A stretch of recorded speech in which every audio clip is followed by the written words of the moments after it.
saling menerima itu sesuatu modal amat besar bagi masa depan. Ya. Itu juga yang terungkap misalnya dalam Pancasila dan sebagainya, membuat saya agak optimis. Agak optimis atau sangat optimis? Agak optimis. Agak optimis. Tidak perlu berlebihan, kita masih tetap ada masalah dan harus waspada.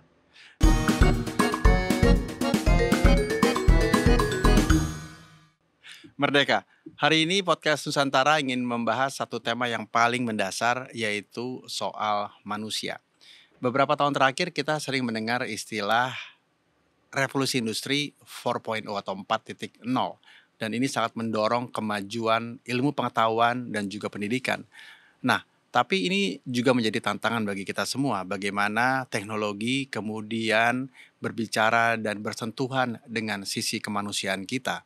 Nah, hari ini saya akan membahas satu tema tentang harkat manusia, khususnya manusia Indonesia, dan sosok yang ingin saya ajak bicara hari ini adalah seorang rohaniwan, cendekiawan, budayawan yang sangat saya kagumi, Romo Magnis Suseno. Selamat datang di podcast Nusantara, Romo. Terima kasih, terima kasih.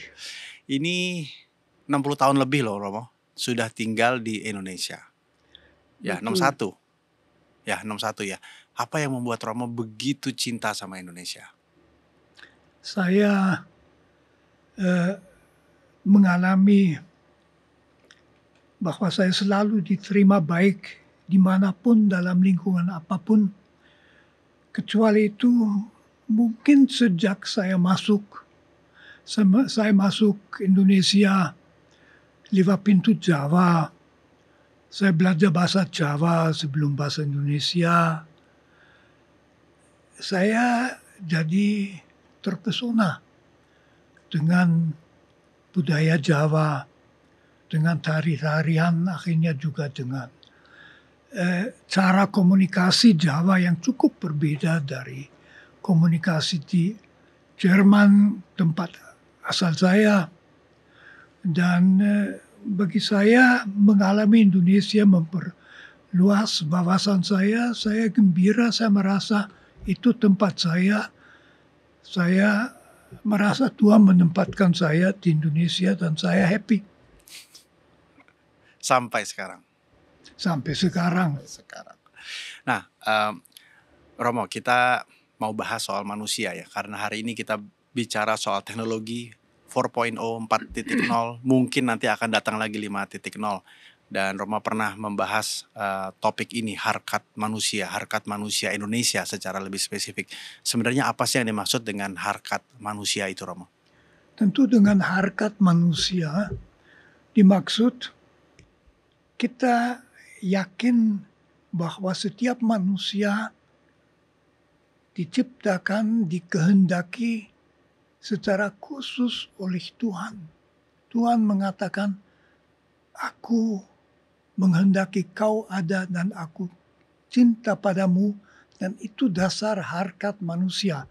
Maka menghormati harkat manusia berarti setiap manusia, setiap orang apapun, siapapun, tidak pernah kita pakai sebagai sarana saja untuk sesuatu, tetapi dia nilai pada dirinya sendiri, kita hormati, kita syukuri, kita kasih. Dalam konteks memahami harkat itu, kemudian bagaimana peran agama masuk menjadi bagian dalam proses memahami harkat itu? Tentu itu tergantung juga dari agama, tapi saya kira semua agama mempunyai sesuatu yang relevan. Saya sebagai orang Kristiani tak lain daripada saudara Muslim percaya bahwa manusia itu diciptakan oleh Tuhan. Jadi andai kata manusia itu hanya hasil kebetulan dari suatu perkembangan alam raya, barangkali tidak mudah menjelaskan harkat. Tapi agama, iman saya sebagai orang Kristiani mengatakan setiap orang kiri kanan, baik mereka yang simpatik maupun yang tidak simpatik, diciptakan oleh Tuhan. Tuhan mengatakan iya kepadanya. Itulah dasarnya. Jadi agama sebetulnya sangat mendukung harkat setiap orang sebagai manusia. Artinya dalam bentuk yang lebih konkret misalnya penerapan toleransi misalnya, apakah itu kemudian bisa juga disebut sebagai proses, beradaptasi? Kan salah satu hal yang paling penting pada manusia, kita bukan sarana, kita bukan ikut ini, ikut itu, tetapi kita makhluk dengan kesadaran. Orang Jawa berkata dengan rasa, dengan rasa. Kita punya kesadaran sendiri, kesadaran mengenai baik dan buruk. Kadang-kadang bisa keliru, tapi bahwa kita harus baik dan jangan buruk. Setiap manusia itu punya. Dan itu adalah sesuatu yang unik pada manusia, itu harkat kemanusiaan, sehingga dengan kesadaran itu perlu kita hormati. Saya mempunyai kesadaran keagamaan tertentu. Saya sangat yakin tentang iman saya.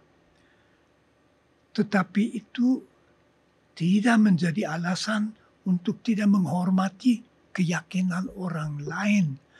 Jadi kita hormati bahwa setiap orang justru dalam hal yang paling mendasar seperti kepercayaan, mengikuti, kita juga bisa mengatakan, suara hati.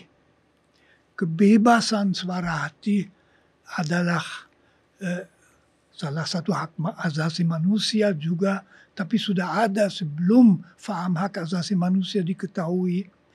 Itulah yang kita hormati. Kalau itu tidak dihormati, kita berdosa, kita jahat, kita melanggar Tuhan yang menciptakan kita seada kita. Jadi apakah kita juga bisa bilang proses menghormati atau melatih diri kita untuk menghormati perbedaan itu juga bagian dari proses kita berlatih untuk menghargai harkat itu sendiri? Sebetulnya kita sejak anak kecil, oleh ibu, barangkali oleh ayah, dilatih untuk menghormati, misalnya mulai dengan menghormati adik. Kalau punya adik, jangan ambil mainan dari adik karena aku lebih kuat, rebut itu. Di situ belajar, ya dia harus dihormati. Aku tidak boleh membuat dia sedih. Aku tidak boleh membuat dia merasa lemah dan dipermainkan. Itu dikembangkan dalam sikap dewasa bahwa kita menerima orang dalam hakikatnya, artinya kita menghormatinya. Jadi ini sesuatu pendidikan yang didapati manusia yang diperkuat oleh kesadaran agama bahwa kita masing-masing diciptakan oleh Tuhan. 60 tahun terakhir, Romo melihat proses dinamika beragama di Indonesia. Apa yang kemudian Romo perhatikan? Apa yang berubah? Apa yang menjadi lebih baik? Apa yang kemudian menjadi catatan penting? Nah, saya melihat bahwa kita masih punya macam-macam masalah. Akan tetapi, pengalaman saya dalam 61 tahun, 62 tahun saya di Indonesia, dengan segala macam insiden intoleransi yang ada, sebetulnya saling penerimaan di Indonesia menjadi lebih baik. Saya Katolik, kami Katolik dalam 50 tahun terakhir menjadi lebih dekat dengan teman-teman Islam. Jadi insiden-insiden yang ada, sebetulnya kalau kita melihat Indonesia dari Sabang sampai Merauke, 6.000 kilometer jauh sekali, ya tentu selalu masih ada insiden. Intoleransi itu suatu kelemahan manusia. Tidak hanya di Indonesia, di mana-mana ada orang suka intoleran, tapi pada dasarnya kita saling menerima. Misalnya di Jawa, umat saya, umat Katolik, barangkali saya tidak tahu 1,5%. Mereka hidup, bekerja, berkomunikasi, beribadat dengan bebas, tanpa takut sama sekali dari tahun ke tahun itu bagus sekali. Jadi kita meskipun kita berbeda, hidup bersama tanpa takut. Kalau agama membuat takut, itu dia sudah dibusui oleh kepicikan manusia, itu sudah suatu pembusukan. Tapi di Indonesia pada dasarnya kita hidup dalam damai. Sebelum kita bahas tentang tantangan, apakah berarti kita juga bisa bilang bahwa harkat manusia di Indonesia sekarang sudah semakin baik atau lebih baik? Ya, harkat manusia kan sebetulnya tidak bisa baik atau buruk, tapi hormat terhadap harkat manusia itu sesuatu yang diharapkan semakin kita sadari semua. Dalam arti kita saling menerima dalam kekasan. Saling menerima dalam kekasan berarti dalam perbedaan. Ya. Karena kita ini berbeda. Dan ini sebetulnya sesuatu yang tidak baru bagi Indonesia. Karena di Indonesia sudah ratusan tahun. Itu agak berbeda misalnya dengan negara asal saya, Jerman atau Polandia atau mungkin juga Korea.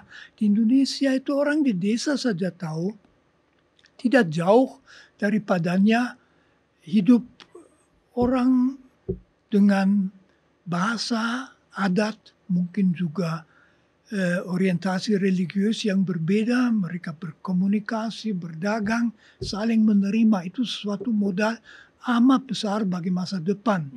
Itu juga yang terungkap misalnya dalam Pancasila dan sebagainya. Membuat saya agak optimis. Agak optimis atau sangat optimis? Agak optimis.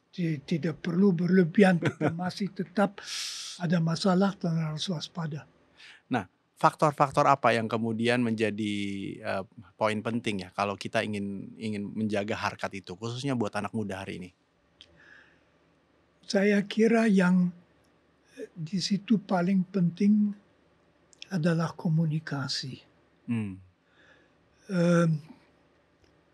Ya, saya tidak bicara dari perspektif anak muda.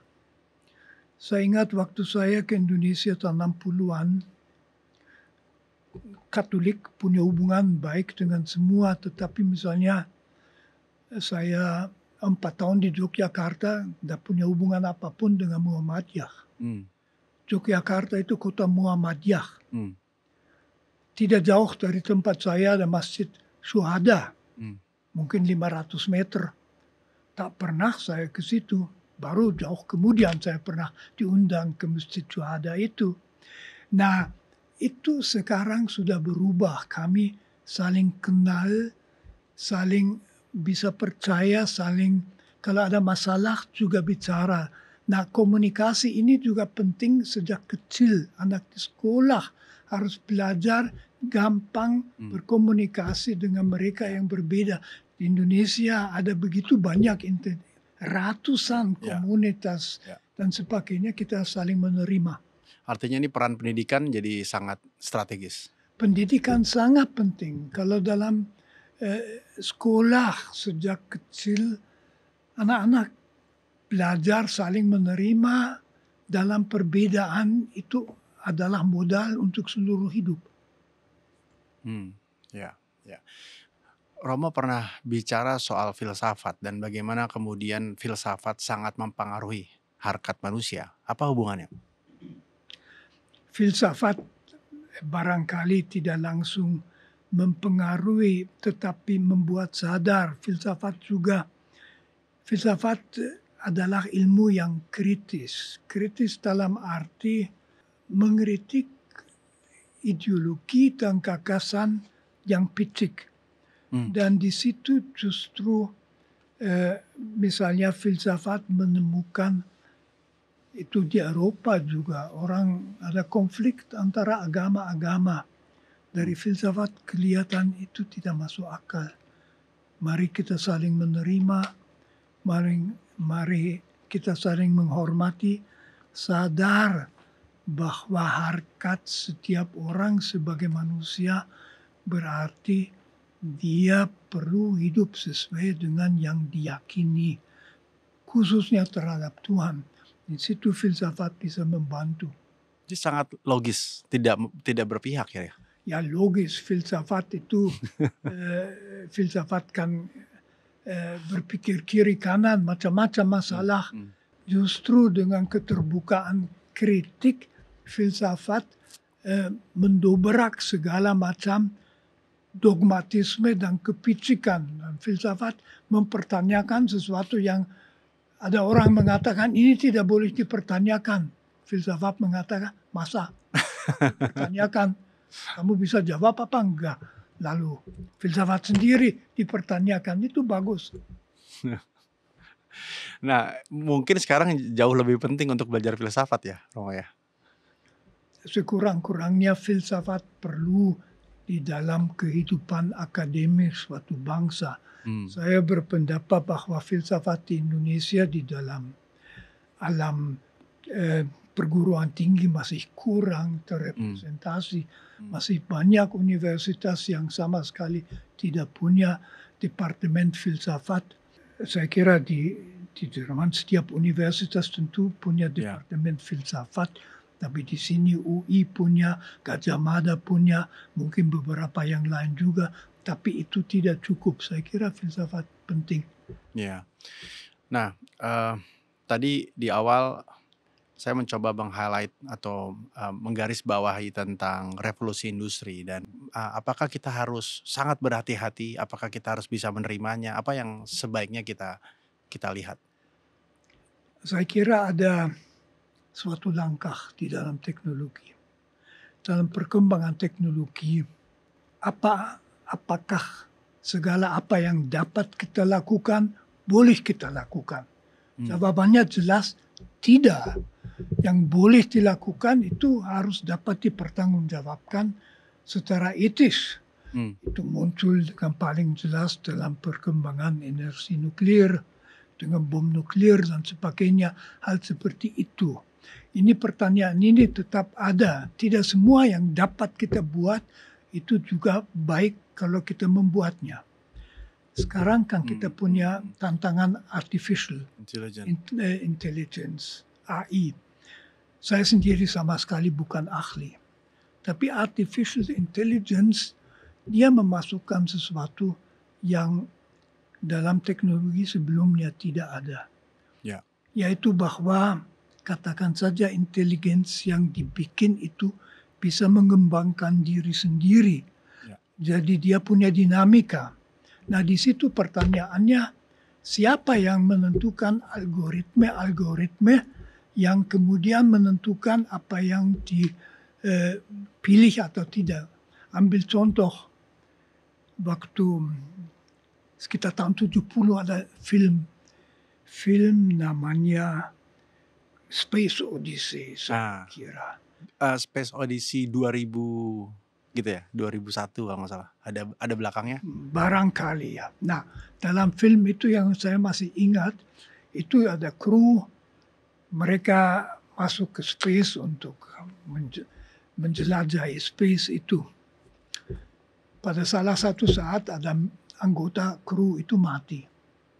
Lalu mereka menemukan bahwa komputer itu diprogram supaya apapun yang akan menghalangi sukses dari mission itu harus disingkirkan, dan komputer menarik kesimpulan bahwa yang menghalangi mission itu adalah manusia-manusia itu. Jadi dia bunuh satu demi satu. Ini permulaan artificial intelligence.